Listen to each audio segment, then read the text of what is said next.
Good afternoon, singles, and thank you again for joining us on the Apex channel. Wanted to talk today about puzzles. And you may be saying to yourself, Matt, what does puzzles have to do with being a Christian single? And I think it actually has a lot to do with a Christian single if you put it in the right perspective. Growing up, I remember being a kid, and I remember going to my grandparents' house, 4 years old, 5 years old, 6 years old, and then for years to come. I had a very close relationship with my grandparents, my mother's parents. They lived close by to us, so they were always in and out of the house. I was in and out of their house. Spent so much time as a kid there for holidays, and just really enjoyed spending time with them as grandparents go. They were wonderful, and they were great role models for me as a kid growing up. One thing that always I remember, and just was causes a smile on my face to this day, is my grandmother absolutely adored puzzles. There was a coffee table right there in front of her couch that had pull-out drawers, and from the time I can first remember it to this very day, you could pull out the drawers of that coffee table and it was full of puzzles.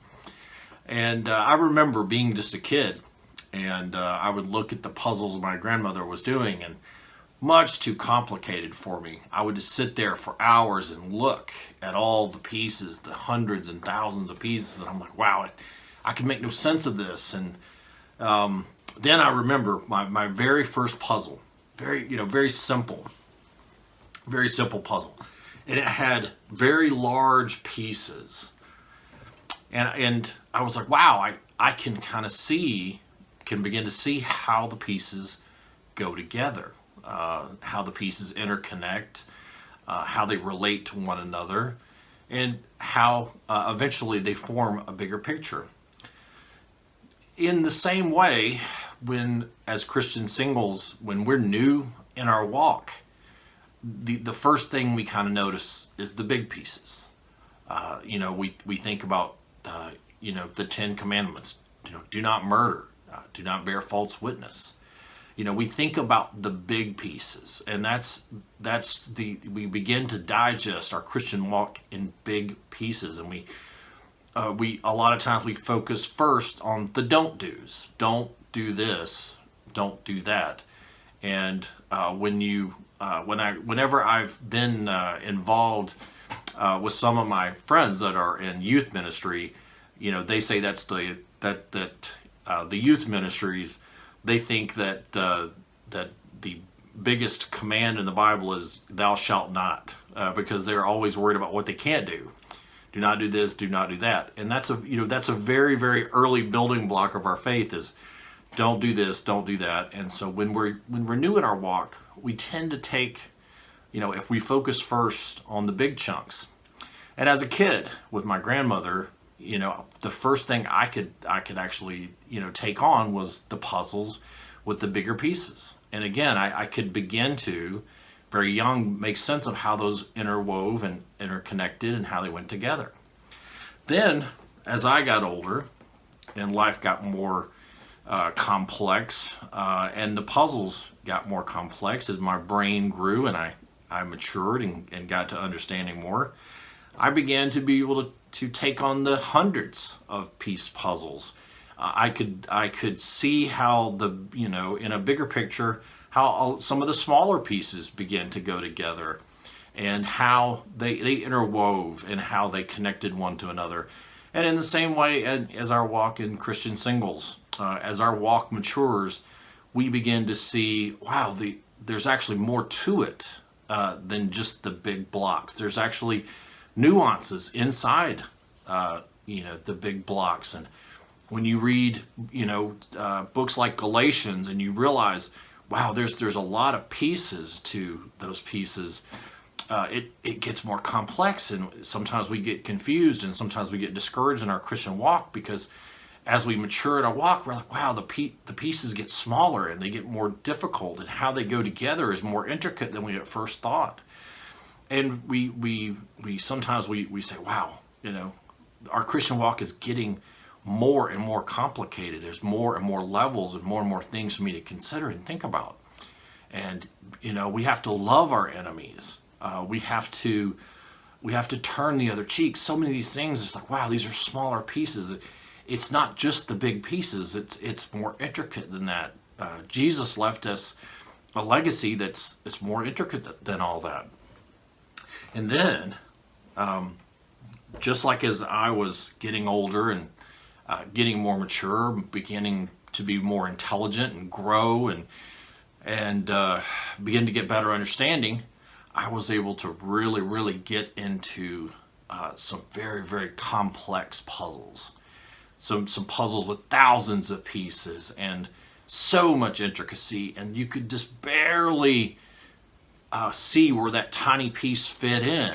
And you began to say, wow, there's just a myriad of things that have to go together to make this puzzle go together. And there's just so many intricacies. And in our same way, in our walk, as our walk develops and we really dive into the Bible and we get better understanding, and our walk with the Holy Spirit grows, we begin to understand that, wow, there's so many intricacies in the Bible. There's so many levels. There's such deep and rich things inside the Bible. It can really begin to challenge us and throw us off, and we can get really discouraged. And Lord, how do we do all those things you want us to do?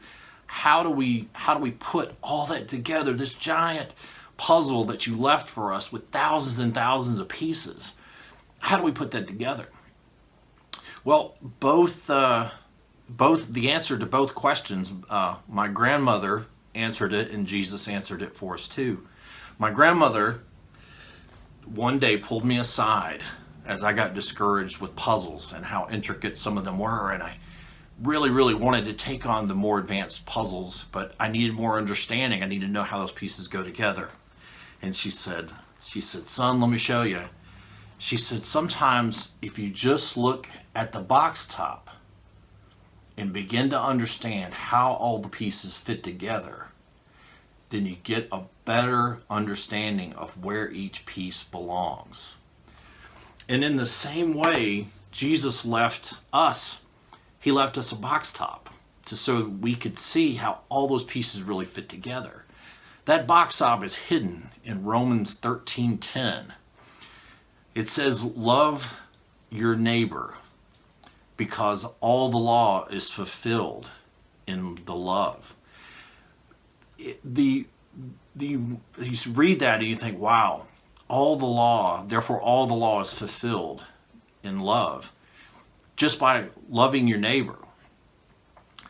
And you begin to wonder, how is all the law, how are all the laws of the Bible, how are they fulfilled in Romans 13:10 just by love?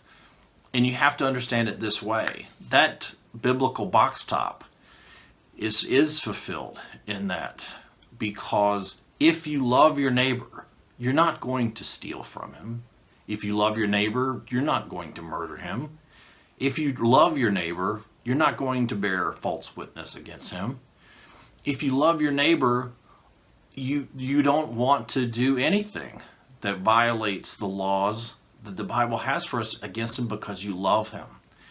And so therefore really all the law is fulfilled in just that one thing. Just love for your neighbor is fulfilling all the law, because it's just a natural thing for us. Once we see how that biblical box top in Romans 13:10 laid the path for us, we see how all the pieces can fit together through that one simple thing, love. Anyway, I wanted to share that with you guys today, a great memory of me and my grandmother. I hope you're enjoying the channel. Thank you for all of you that are emailing in, that are reaching out to us through our app, sending your email suggestions in on things you'd like to hear about. We're working on all those things. Please stay tuned in to our YouTube channel. Subscribe if you haven't already. Hit the bell so that you get notifications of all the new videos. Please email us at info@apexchristiansingles.org if there's anything you'd love to hear about on the channel, anything you'd like for us to address, and we will put that in our hopper and get that out to you. I hope all of you are having a wonderful January in the new year, and I love you all. We'll talk to you soon. Have a great one.